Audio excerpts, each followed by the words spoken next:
হযরত ইউসুফ আলাইহিস সালামকে রব্বুল আলামিন বিশেষ মুজিজা দিয়েছিলেন, সৌন্দর্য। জানা আছে না নাই? কেমন সৌন্দর্য দিয়েছিলেন হযরত ইউসুফ আলাইহিস সালামকে? সূরা ইউসুফের ভিতরে আল্লাহ নিজেই বর্ণনা করেছেন, অন্য কারো বর্ণনা করার দরকার নাই। জানা আছে না নাই? হাদিস শরীফের মধ্যে আসে, নবীজি সাল্লাল্লাহু আলাইহি সাল্লাম বলেন, রব্বুল আলামিন গোটা মাখলুককে যে সৌন্দর্য দান করেছেন সেগুলোকে দুই ভাগে ভাগ করে ফেললেন। এক ভাগ হযরত আদম থেকে শুরু করে কিয়ামত পর্যন্ত যত মানুষ আসবে সকলের মধ্যে সৌন্দর্যকে বন্টন করে দিলেন। তাতেই কি দশা, তাই না? তাতেই কি দশা, এক একজনের জন্য কি পাগল হই আমরা, হ্যাঁ?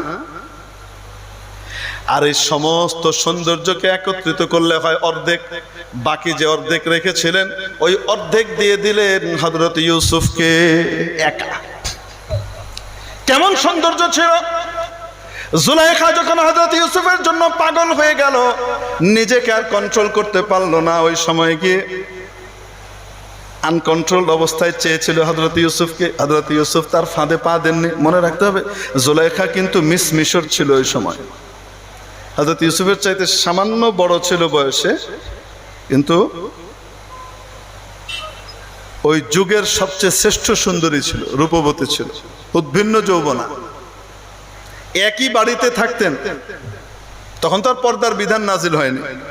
একই বাড়িতে থাকতেন, ইউসুফের জন্য পাগল ছিলেন, কিন্তু নিজেকে কন্ট্রোলে রেখেছেন। একদিন আর পারেননি, একদিন কন্ট্রোলে রাখতে পারেননি, প্রকাশ করে ফেলেছেন এবং ইউসুফ আলাইহিস সালামকে পেতে চেয়েছেন।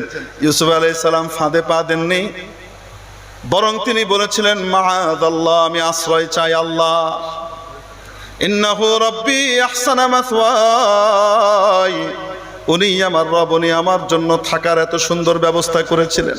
আমার ভাইরা আমাকে কুয়ায় ফেলে দিয়েছিল, সেখান থেকে রব্বুল আলামিন আমাকে উদ্ধার করে আনিয়েছেন, এনে তারা এখানে মিশরে গোলামের বাজারে, দাসের বাজারে দাস হিসেবে বিক্রি করেছে।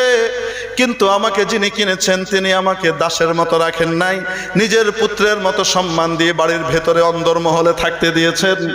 এসে বলেছেন, আমার ওরা সহধর্মিনী জুলাইখাকে বলেছিলেন, আজিজ মিসর বলেছিলেন, আকরিমি মাসওয়াহ,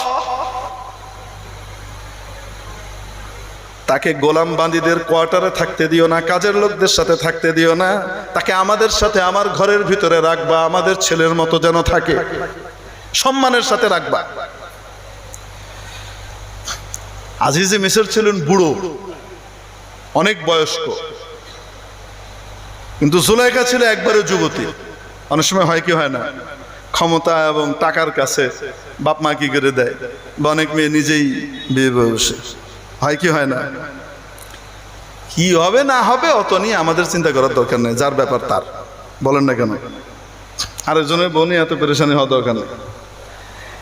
এখন যখন জুলাইখা পাগল হয়ে ধাবিত হয়েছে, হযরত ইউসুফ আলাইহিস সালাম নিজেকে হেফাজত করলেন আর বললেন, নিশ্চয়ই আমার রব, আমার আল্লাহ আমাকে থাকবার জন্য এত সুন্দর ব্যবস্থা করে দিয়েছেন, আমি উনার নাফরমানি করতে পারি না, মনের দিক থেকে যাই হোক না কেন।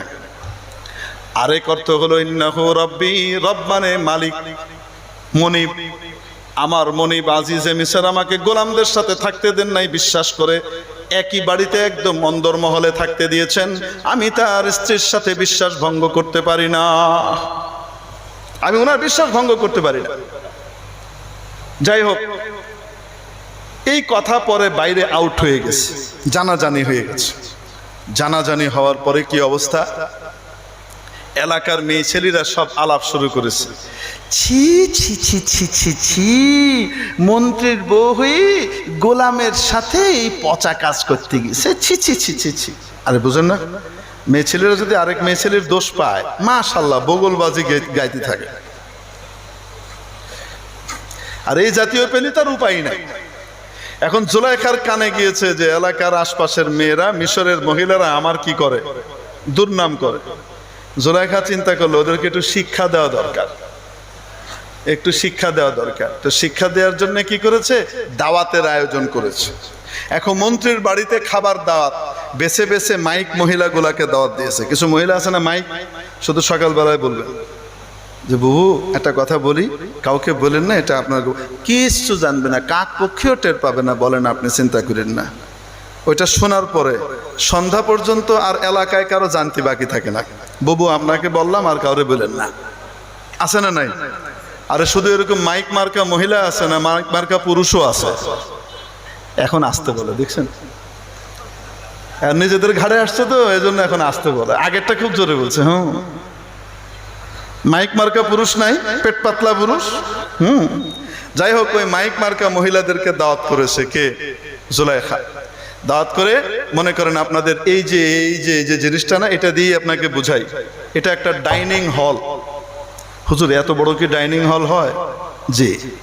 2013-তে সৌদি আরবে তায়েফের আমিরের দাওয়াতে আমরা গিয়েছিলাম। রিয়াদে ওনার বাড়ি ছিল, একদম বাদশাহ সালমানের যে বাড়ি, তখন বাদশাহ সালমান ছিলেন ক্রাউন প্রিন্স। মোহাম্মদ বিন সালমান না, তার বাপের কথা বলছি। এই সালমানের ঠিক পাশের প্রাসাদটাই ছিল এই শেখের।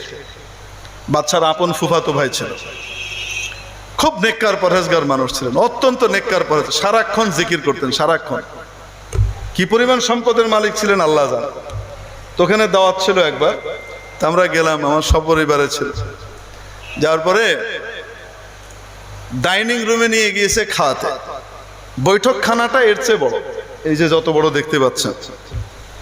খাবার রুমে নিয়ে গিয়েছে, সেই খাবার রুমও এর চেয়ে বড়। তো এই জমানার আমিরের খাওয়ার রুম যদি এত বড় হয়, তো ওই জমানার মন্ত্রীর খাওয়ার রুমে বড় হতে পারে না?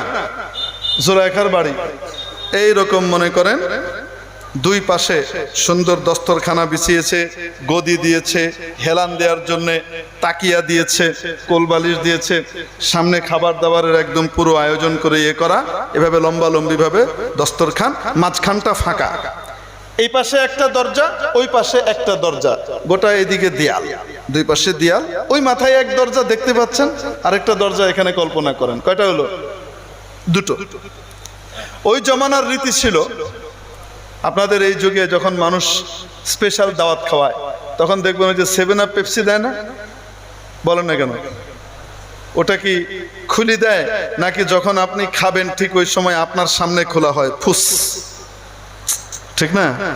অথবা মিনারেল ওয়াটারের পানি দেওয়া হয়, হাফ লিটারের পানি দেওয়া হয়। প্রত্যেকে যার যারটা কি করে, খুলে নেয় ইনটেকটা। ওই জমানায় যে লেবু হতো না, খাবারের মধ্যে আমরা লেবু ব্যবহার করি, যে সেই লেবু কেটে দেওয়া হতো না। প্রত্যেককে যার যার লেবু তার সামনে, মানে প্লেট, গ্লাস, লেবু, ছুরি, এটা দেওয়া থাকতো। মানে আপনার লেবু আপনি কেটে নিবেন, কেউ হাত লাগায়নি, ইনটেক লেবু। এটা ছিল অভিজাত দাওয়াতের সিস্টেম। এখন প্রত্যেকের এখানে লেবু দেওয়া আছে এবং ধারালো কি দেয়া আছে, ছুরি দেয়া আছে। নিয়ম ছিল, যখন হোস্ট যিনি দাওয়াত দিয়েছেন উনি বলবেন জি প্লিজ স্টার্ট করেন, শুরু করেন, তখন প্রত্যেকেই যার যার লেবু নিয়ে কি করবে, কেটে ঠিকঠাক করে তারপরে খাওয়া শুরু করবে। জুলাইখার ট্রিক্সটা কি খাটিয়েছে দেখেন। এদিকে দাওয়াতে এই ব্যবস্থা করে আল্লাহ তাআলা বলেন, ফালাম্মা সামিআত, যখন সে শুনলো, তাদের জন্য একদম মুত্তাকা তৈরি করলো, গদির ব্যবস্থা করলো, খাওয়া দাওয়ার ব্যবস্থা করলো। ওয়া আতাত কুল্লা ওয়াহিদাতিন মিনহুন্না সিক্কিনা, তাদের প্রত্যেককে একটা করে কি দিল, ছুরি দিল।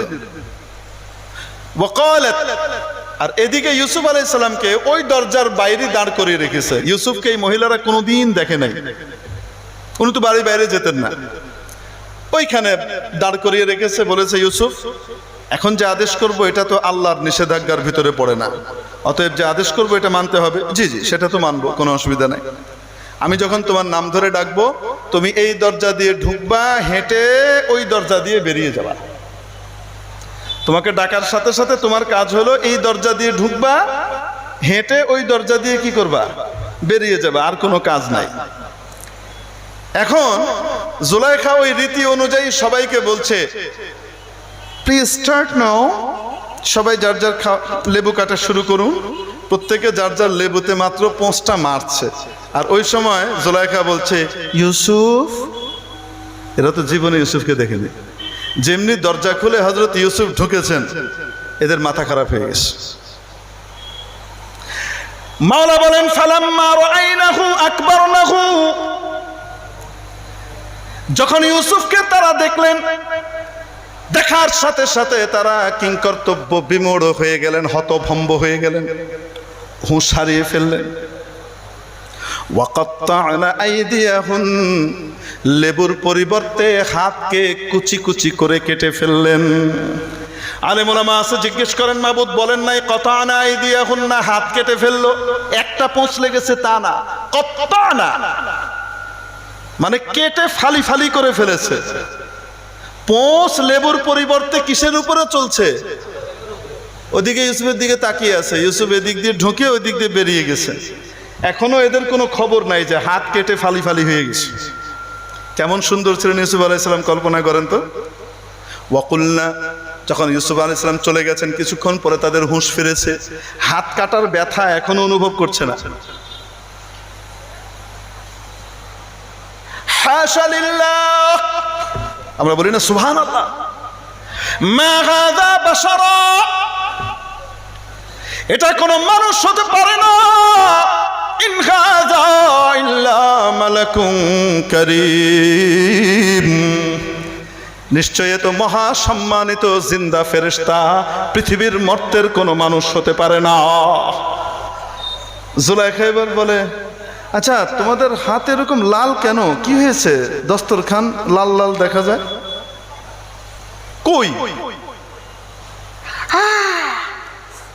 বুঝতে পেরেছেন? এতক্ষণে হুঁশ হয়েছে। এইবার জুলাইখা ফর্মে এসছে। জুলাইখা ফর্মে এসে বলে, হাযাল্লাযী লুমতুন্নানি ফীহি, এই সেই ইউসুফ যার ব্যাপারে তোমরা আমাকে বাজে বাজে কথা শোনাও, একবার দেখেই এই অবস্থা।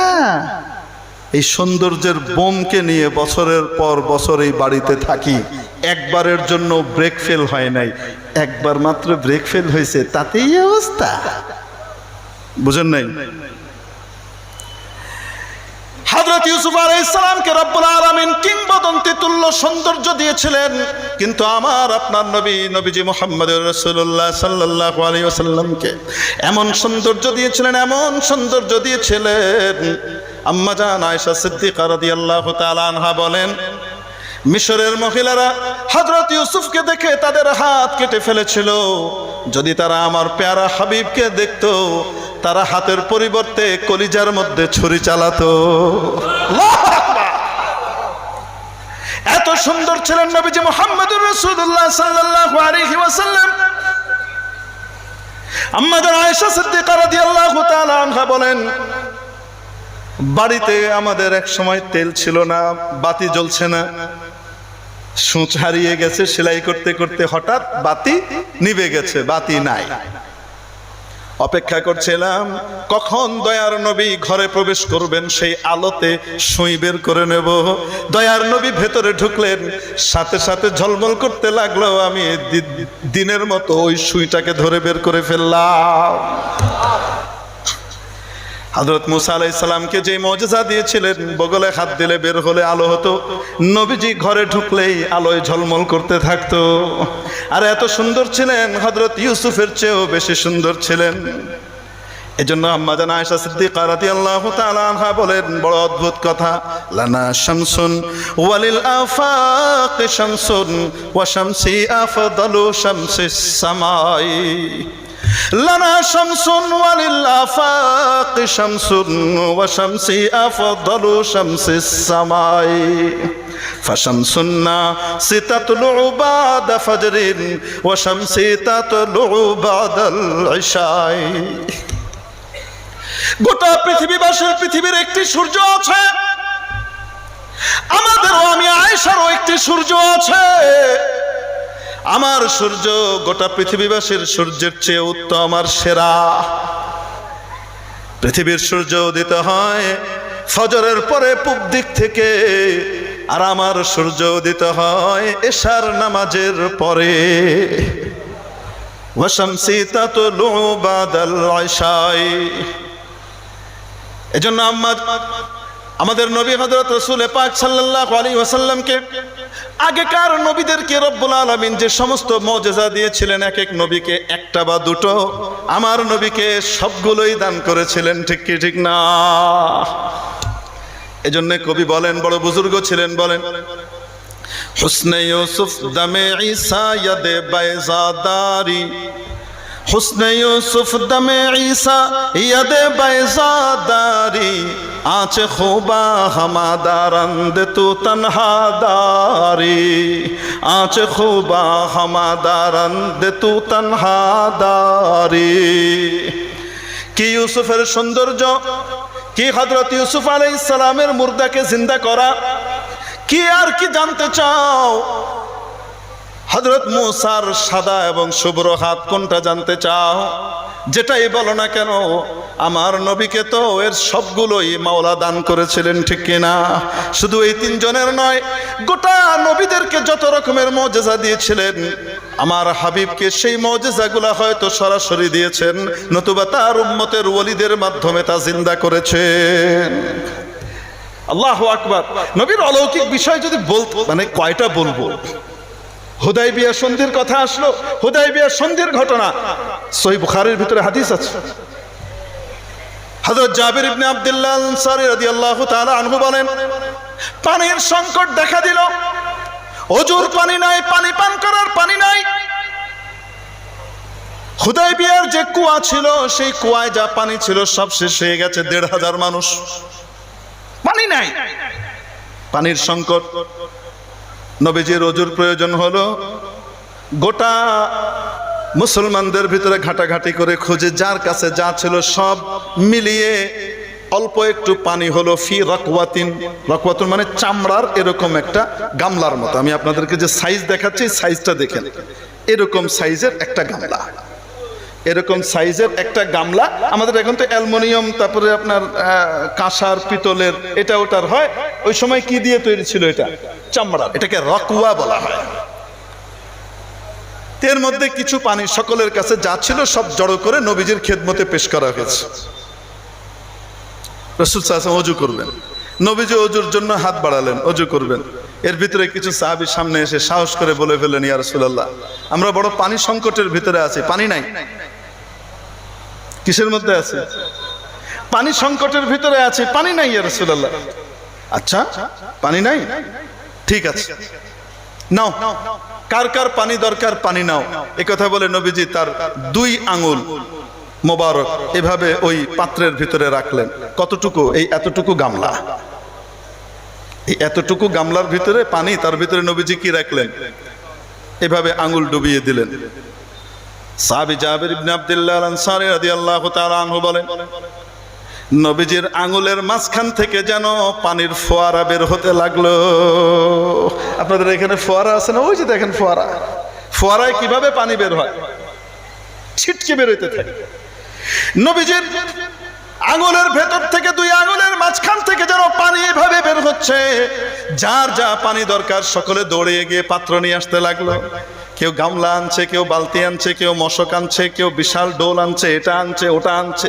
যার যা দরকার সকলে পানি ভর্তি করে নিল। পান করার পানি, ব্যবহার করার পানি, ওযুর জন্য পানি, বাথরুম করার জন্য পানি, রান্না করার জন্য পানি, হাঁড়ি পাতিল ধোয়ার জন্য পানি, যত রকমের পানি দরকার সকলে মিলে যার যার পানি নিয়ে চলে গেল।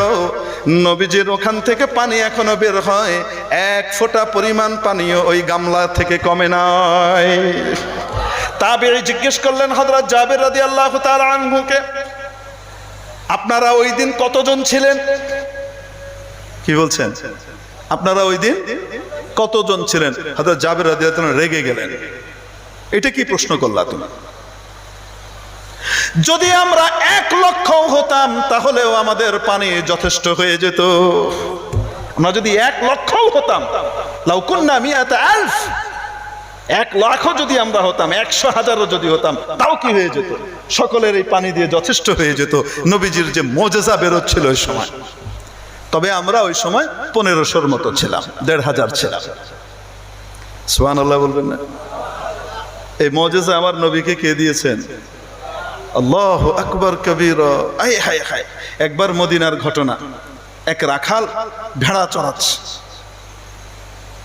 চড়ানো অবস্থায় কোত্থেকে এক নেকড়ে এসেছে। নেকড়ে বাঘ চেনেন তো? দেখতে কুকুরের মতো, কুকুরের চেয়ে একটু বড় নেকড়ে। এক নেকড়ে এসেছে, একটা ভেড়াকে নিয়ে সে চলে যাচ্ছে। তো রাখাল যে আছে সে সাহসিকতার সাথে ওই নেকড়ের উপরে হামলে পড়েছে। নেকড়ের উপরে হামলা করে সে ওই ভেড়াকে তার মুখ থেকে টেনে হিচড়ে ছুটিয়ে নিয়েছে, খুব জোরাজোরি করে। নেকড়ে আর নিয়ে যেতে পারেনি, কিন্তু নেকড়ে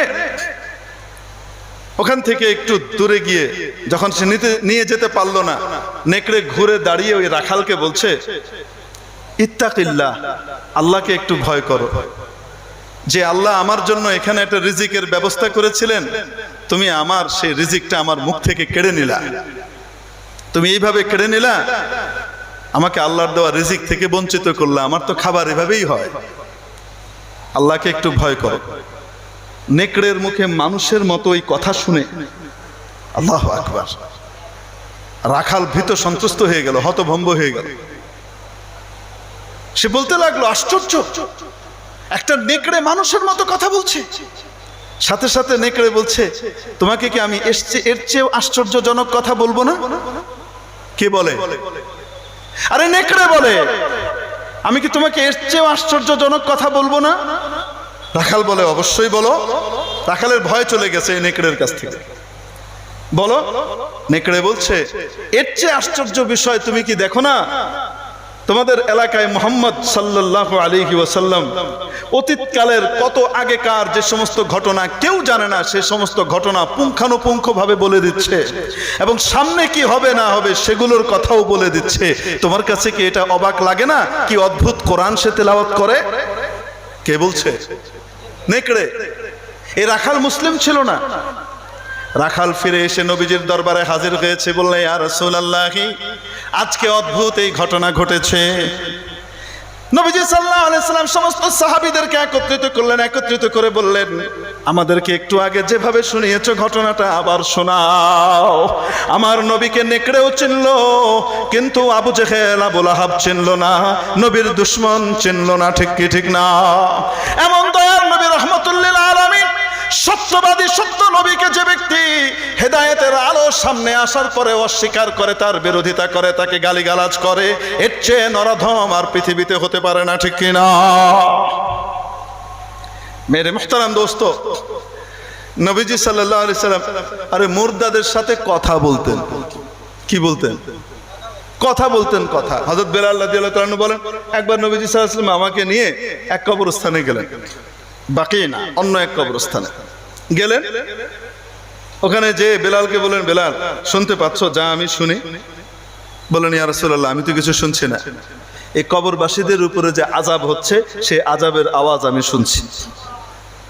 বদরের যুদ্ধ যখন শেষ হয়ে গেল, বদরের যুদ্ধ হওয়ার আগে কাফেররা শক্তিমত্তা নিয়ে এসেছে নবীজি সাল্লাল্লাহু আলাইহি ওয়াসাল্লামের সাথে, মাত্র 313 জন প্লাস, 300 প্লাস সাহাবী, আর কাফেরদের হাজারের উপরে, অস্ত্র শস্ত্র সব সজ্জিত। ওরা সুবিধাজনক জায়গাতে অবস্থান নিয়েছে, মুসলমান দুর্বল জায়গাতে অবস্থান নিয়েছে। পরে এসে জায়গা পেয়েছে খারাপ, ভালো জায়গা পায়নি। রাতের বেলায় নবীজি সাল্লাল্লাহু আলাইহি ওয়াসাল্লাম সহ সাহাবীরা আল্লাহর কাছে খুব কান্নাকাটি করলেন। এরপরে নবীজি সাল্লাল্লাহু আলাইহি ওয়াসাল্লামকে আল্লাহ তাআলা জানিয়ে দিলেন, কালকের বিজয় অবধারিত, কে কোথায় মারা যাবে সেটাও আল্লাহ জানিয়ে দিলেন। নবীজি সাল্লাল্লাহু আলাইহি ওয়াসাল্লাম সাহাবীদেরকে নিয়ে বেরোলেন। আসো।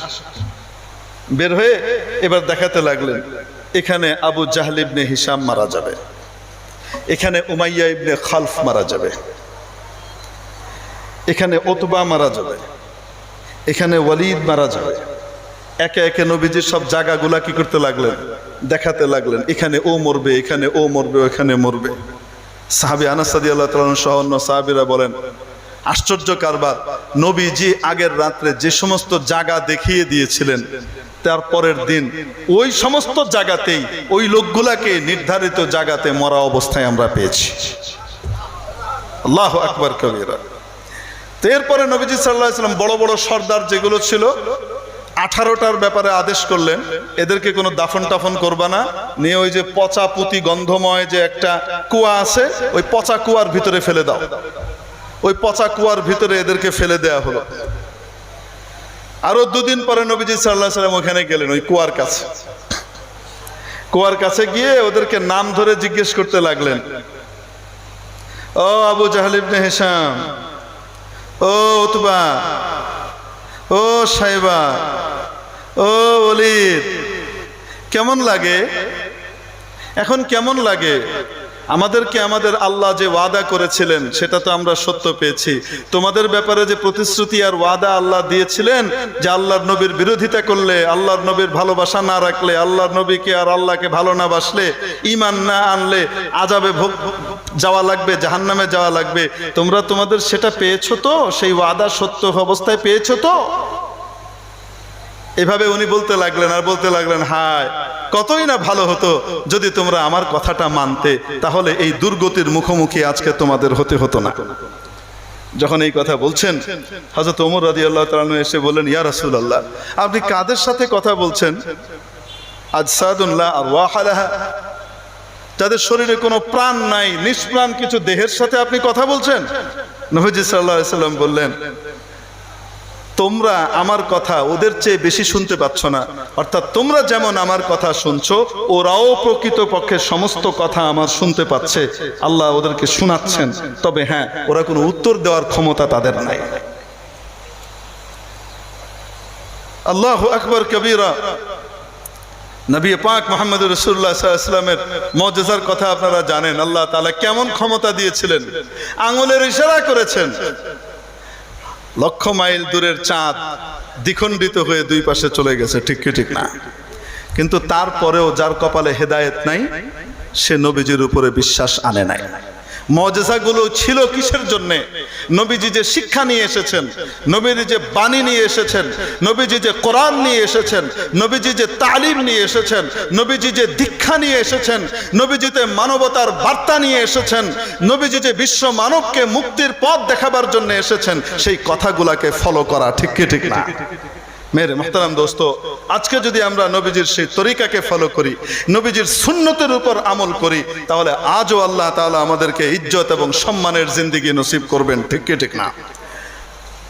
প্রিয় উপস্থিতি, হুজুর চলে এসেছেন, উপস্থাপক সাহেব তার মানে ইশারা দিচ্ছেন, তাড়াতাড়ি নামেন, আমরা কাগজ দেওয়ার আগেই। আকলমন্দ হতে ইচ্ছা করে, ইশারাই কাফি। তারপরেও সংক্ষেপে বলি, এই সমস্ত মুজিজা দ্বারা, অলৌকিক বিষয় দ্বারা আল্লাহ তাআলা আমাদেরকে নবীজির সত্যতা প্রমাণ করে দেখিয়েছেন, ঠিক কি ঠিক না? মেরে মুহতারাম দোস্ত, যে আয়াত আমি আপনাদের তেলাওয়াত করেছি, আল্লাহ রাব্বুল আলামিন বললেন যে তোমরা যেখানেই থাকো না কেন, তিনি অর্থাৎ আমি আল্লাহ তোমাদের কাছেই আছি, তোমাদের সাথেই আছি। অতএব তোমরা আমার হুকুম আহকাম, আমার বিধিবিধান পালনের মাধ্যমে আমার কাছাকাছি হওয়ার চেষ্টা করো। যদি বান্দা আল্লাহর হুকুম মানে, নবীর তরিকায় নিজের জীবন কাটায়, নিজের ব্যক্তি, সমাজ, পরিবার, রাষ্ট্র, আন্তর্জাতিক সর্বক্ষেত্রে যদি নবীজির তরিকাকে বাস্তবায়ন করবার জন্য চেষ্টা করে আর মেহনত করে, আল্লাহ রাব্বুল আলামিন তার মধ্যে এমন শক্তি পয়দা করে দেন, তার সাথে আল্লাহর এমন সম্পর্ক হয়ে যায়, তখন বান্দা মাওলার হয়ে যায় আর মাওলাও বান্দার হয়ে যান। বান্দা যখন মাওলার হয় আর মাওলা যখন বান্দার হন, তখন কুল কায়নাত, গোটা পৃথিবী আর মহাবিশ্ব তার হয়ে যায়। কারণ নবী পাক সাল্লাল্লাহু আলাইহি ওয়াসাল্লাম ইরশাদ করেন, আদ-দুনিয়া খুলিকাত লাকুম ওয়া আনতুম খুলিকতুম লিল আখিরাহ, গোটা পৃথিবী তৈরি করা হয়েছে তোমাদের সেবার জন্য, আর তোমাদেরকে বানানো হয়েছে আখিরাতের জন্য, জান্নাতের জন্য। তোমাদেরকে দুনিয়ার পাগল হবার জন্য বানানো হয় নাই। দুনিয়াতে ব্যবসা হবে, বাণিজ্য হবে, চাকরি বাকরি হবে, ক্ষেত খামার হবে, টাকা পয়সা হবে, প্রয়োজনীয় অনেক ধন দৌলত আসবে। ধন দৌলত উপার্জন করা খারাপ নয়, কিন্তু ধন দৌলতের মোহ এবং ভালোবাসার হৃদয়ে স্থান দেওয়া খারাপ। দুনিয়া খারাপ নয়, দুনিয়ার মহব্বত আর ভালোবাসা হলো খারাপ, ঠিক কি ঠিক না? পানির মধ্যে হাঁস কাটে সাঁতার, বলেন না কেন? পানি ভেতরে ঢুকতে পারে, বলেন না কেন? সারাক্ষণ পানির মধ্যে থাকে, কিন্তু পানি তার গায়ে লাগে না, যখন উঠে ঝাড়া দেয় সমস্ত পানি পড়ে যায়, ঠিক কিনা? ঠিক তেমনি ভাবে দুনিয়ার মধ্যেই থাকতে হবে, দুনিয়ার মধ্যেই বিরাজ করতে হবে, কিন্তু মাওলার মহব্বতকে ভোলা যাবে না, নবীকে ভোলা যাবে না, আল্লাহকে ভোলা যাবে না, বরং মাওলার মহব্বত দিয়ে দিলকে ভরে রাখতে হবে। দিলের মধ্যে সবচেয়ে দামি জিনিসের মধ্যে আল্লাহ ছাড়া আর কাউকে ঢুকানো যাবে না, ঠিক কিনা? নৌকা আছে না, নৌকা, নৌকা রাস্তা দিয়ে চলে, কোথায় চলে? নৌকা চলতে হলে কোথায় চলে? পানি লাগে, পানি ছাড়া নৌকা চলে? বলেন না কেন? নৌকা চলতে কি লাগে? ঠিক তেমনি ভাবে পৃথিবীতে মানুষ চলতে হলে, বাঁচতে হলে, টিকতে হলে দুনিয়া লাগবে। লাগবে কি লাগবে না? কিন্তু দুনিয়াকে ভিতরে ঢুকানো যাবে? পানি ছাড়া নৌকা চলে না, তাই বলে পানিকে যদি কেউ নৌকার ভিতরে ঢুকায়, নৌকা টিকবে না নৌকা ডুববে? আসতে বলেন, থাকবে না ডুববে? পানি ছাড়া নৌকা চলে না, দুনিয়া ছাড়া মানুষ চলতে পারে না, কিন্তু দুনিয়ার মহব্বত দুনিয়াকে ভেতরে ঢুকানো যাবে না। आब दरकश ती हालाके कश्तियास्त आब अंदक ज़ेरे कश्ती पस्तियास्त। मेरे मुहतरम दोस्तों, आज़ीज़ व बुजुर्गों, नबीर तरीका मानार माध्यमे दिलेर मध्य माওলার मोहब्बत যখন ঢুকে যাবে, যখন মাওলার ভালোবাসা চলে আসবে, যখন নবীর তরিকা ফলো করবার দ্বারা বান্দা মাওলার হয়ে যায়, মাওলা বান্দার হয়ে যান, তখন গোটা পৃথিবী তার হয়ে যায়। হযরত আলা আল হাজরামি রাদিয়াল্লাহু তাআলা আনহুর ঘটনা দেখুন। বলবো নাকি? আল্লাহু আকবার, আল্লাহু আকবার বলেন না, একটু ঘুমটুম তাড়ান। লিল্লাহি তাকবীর, লিল্লাহি তাকবীর। ঘুম না এসে থাকলে বলেন লিল্লাহি তাকবীর। মাশাআল্লাহ। এখন উঠে উঠে কথা বলতে বলেন, হ্যাঁ শেষ করে দিচ্ছি। কিছু বলবেন? তাই? আচ্ছা বলছি, আমাদের এই নবী দিবসে জি 20,000 টাকা দেবেন, নগদে 15,000 টাকা আপনার হাতে দিয়ে, এটা আপনাকে একটু দোয়া করতে হবে। এই নবী দিবসের এই বিশাল আয়োজন এবং মোবারক মাহফিলকে কেন্দ্র করে আমাদের এক ভাই 20,000 টাকা এখানে ইনভেস্ট করার, আখেরাতের ময়দানে নবীজির ভালোবাসায় ইনভেস্ট করার নিয়ত করেছেন। নগদ 15,000 নিয়ে এসেছেন, পাঠিয়েছেন, আরো 5,000 ইনশাআল্লাহ পৌঁছে দেবেন। আল্লাহ তাআলা ওনার এই দানকে কবুল করে নিন। আল্লাহ তাআলা ওনার বিপদ আপদ বালা মুসিবতকে দুনিয়া আখেরাতের দূর করে দিন। আল্লাহ তাআলা ওনার এই নজরানাকে নবীজি সাল্লাল্লাহু আলাইহি ওয়াসাল্লামের মহব্বত হিসেবে কবুল ও মঞ্জুর করে নিন। কিয়ামতের দিন শাফাআত নসিব করুন, আমিন। জাযাকাল্লাহু খায়রান। আচ্ছা যাই হোক, এখন কেউ নিয়ে আসলে আর আমার হাতে দিয়েন না, হ্যাঁ একবারে দিবেন। বয়ান মাঝখানে বন্ধ হলে আবার কনসেন্ট্রেশন এদিক ওদিক চলে যায়।